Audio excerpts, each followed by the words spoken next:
السلام علیکم۔ میرا نام سمینہ ہے۔ میری عمر اس وقت 17 سال تھی۔ میں کافی خوبصورت تھی۔ میرا درمیانہ سا قد تھا اور میرا سینہ ابھرا ہوا تھا اور پیچھے کا حساب کتاب بھی بہت بڑا تھا۔ میرا قد چھوٹا تھا لیکن میں تھی بہت خوبصورت۔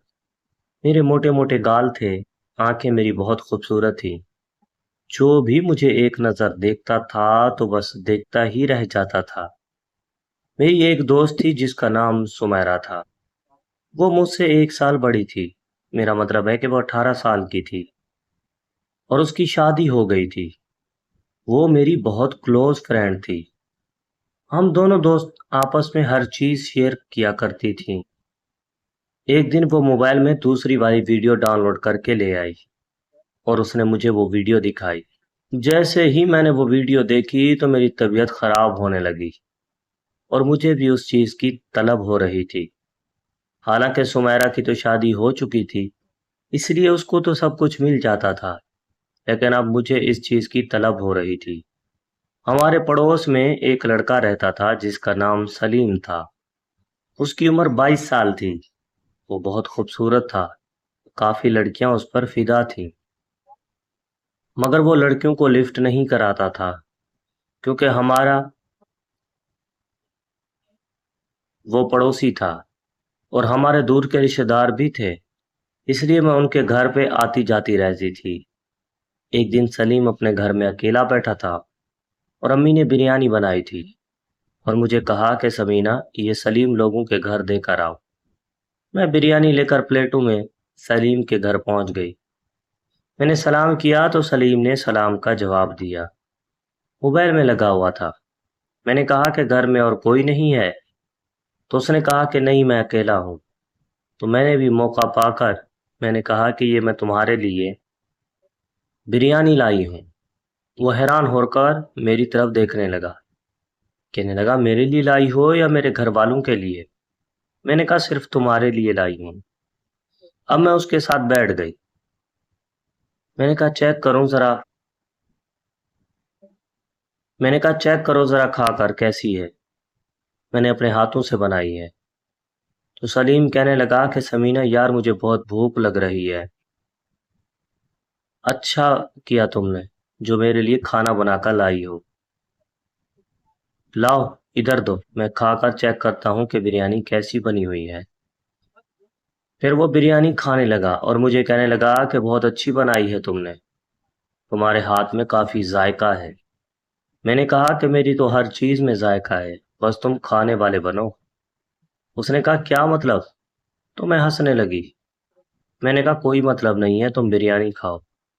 پھر میں نے اپنے سینے سے دوپٹہ ہٹا دیا اور تھوڑا جھک کر اس کا موبائل دیکھنے لگی، اور اس کو میں اپنا سینہ دکھا رہی تھی کیونکہ میرا سینہ تھا ہی اتنا بڑا اور خوبصورت کہ کوئی بھی مرد اگر دیکھ لیتا تو دیوانہ ہو جاتا۔ پھر میں نے دیکھا کہ سلیم بھی غور سے دیکھ رہا تھا اور میں تو اس کو دکھانا چاہ رہی تھی۔ وہ بریانی بھی کھا رہا تھا اور اس کی توجہ میرے سینے کی طرف تھی، اور میں بھی جان بوجھ کر بہانے سے ہلا بھی رہی تھی اور نیچے ہو کر اس کو دکھا بھی رہی تھی۔ میں نے دیکھا کہ وہ توجہ سے مجھے دیکھ رہا تھا اور اب اس کی نیت خراب ہونے لگی تھی۔ پھر میں نے کہا کہ پانی لے آؤں؟ اس نے کہا ہاں پانی لے آؤ۔ پھر میں اس کے لیے پانی لے گئی۔ وہ پانی پینے لگا اور بریانی اس نے کھا لی تھی۔ میں بالکل اس کے پاس جا کر بیٹھ گئی اور اس کا ہاتھ پکڑ کے کہا کہ اچھا بتاؤ بریانی کیسی لگی؟ اس نے کہا بریانی تو اچھی ہے لیکن ذرا یہ تو مجھے کھلاؤ۔ اس نے میرے سینے پہ ہاتھ رکھ دیا۔ میں نے کہا کہ میں تو کب سے تیار ہوں، تم اگر کھانا چاہتے ہو تو کھا سکتے ہو۔ اس نے کہا پھر دکھاؤ، میں پہلے دیکھوں گا، ہاتھ لگا کے چیک کروں گا، اگر مجھے اچھے لگے تو پھر میں کھاؤں گا۔ تو میں نے کہا کہ تمہیں صرف اچھے نہیں لگیں گے بلکہ تم دیوانے ہو جاؤ گے۔ میں نے پھر سب کچھ ہٹا کر اس کو میں نے دکھا دیا تو وہ واقعی میں دیوانہ ہو گیا اور میرے دونوں کو کھانے لگا۔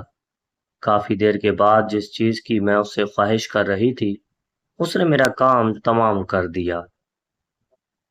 میرا بھی پہلی دفعہ تھا اور اس کا بھی پہلی دفعہ تھا۔ ہم دونوں اناڑی تھے، اس لیے کچھ خاص اچھا مجھے بھی نہیں لگا اور اسے بھی نہیں لگا، لیکن اب کیونکہ ایک دفعہ ہو گیا تھا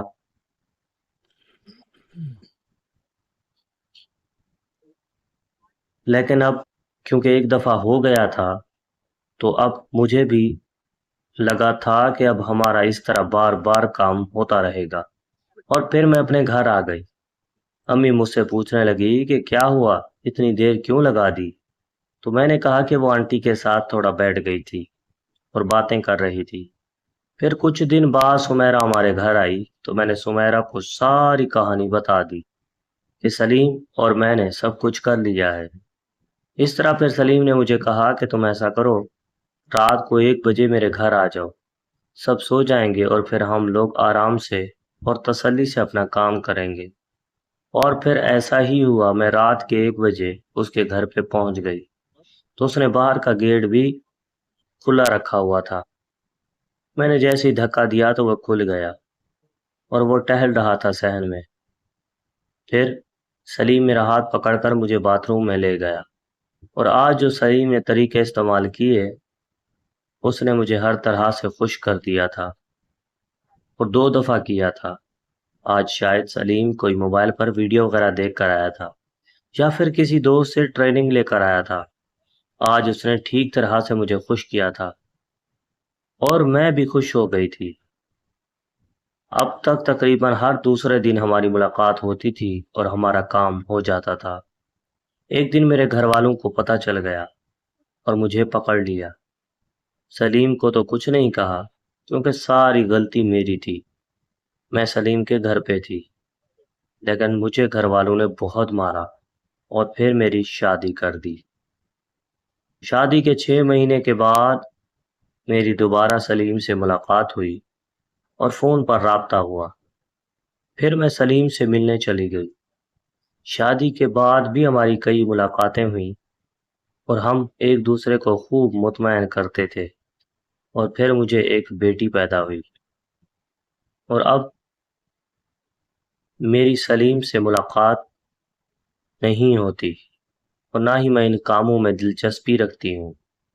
اب میں صرف اپنے شوہر کے ساتھ سب کچھ کر کے خوش رہتی ہوں، اور میری بیٹی کو بھی 3 سال ہو گئے ہیں، چلنے پھرنے لگی ہے میری بیٹی، اور بہت پیاری ہے۔